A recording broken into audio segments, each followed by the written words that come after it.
జగదేక వీరుడు అతిలోక సుందరి సినిమాకి సీక్వెల్ ఉందా? 35 ఏళ్ల తర్వాత ఈ సినిమాకి కొనసాగింపు చేయబోతున్నారా? జగదేక వీరుడులో ఉంగరం ఏమైంది? ఆ ఉంగరాన్ని మింగిన చాప ఏమైంది? ఇవన్నీ సీక్వెల్ కోసం దాచేశారా? జగదేక వీరుడు అతిలోక సుందరి రీ రిలీజ్ సందర్భంగా ఆ గుడ్ న్యూస్ చెప్పారా? అసలేంటి కదా? చిరంజీవి శ్రీదేవి జంటగా నటించిన జగదేక వీరుడు అతిలోక సుందరి గురించి పరిచయాల అవసరమా చెప్పండి. తెలుగు సినిమా ఉన్నంత వరకు చెప్పుకునే మహా చిత్రరాజమిది. మే 9, 1990న విడుదలైన ఈ సినిమాని 35 ఏళ్లు పూర్తయిన సందర్భంగా 3Dలో విడుదల చేశారు.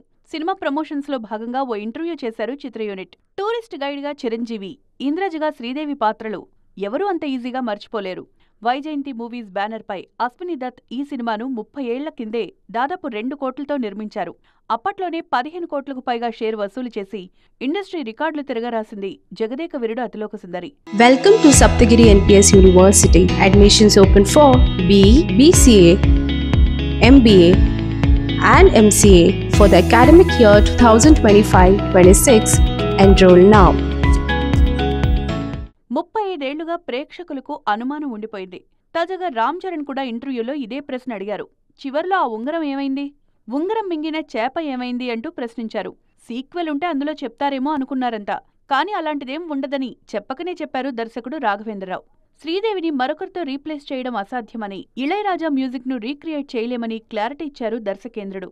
ఈ లెక్కన జగదేక వీరుడు అతిలోక సుందరి సీక్వెల్ లేనట్లే. రామ్ చరణ్, జాన్వీ కపూర్లతో సీక్వెల్ చేస్తే బాగుంటుందని చాలా రోజుల నుంచి జరుగుతున్న ప్రచారానికి దర్శకుడి ఆన్సర్తో తెరపడినట్లే.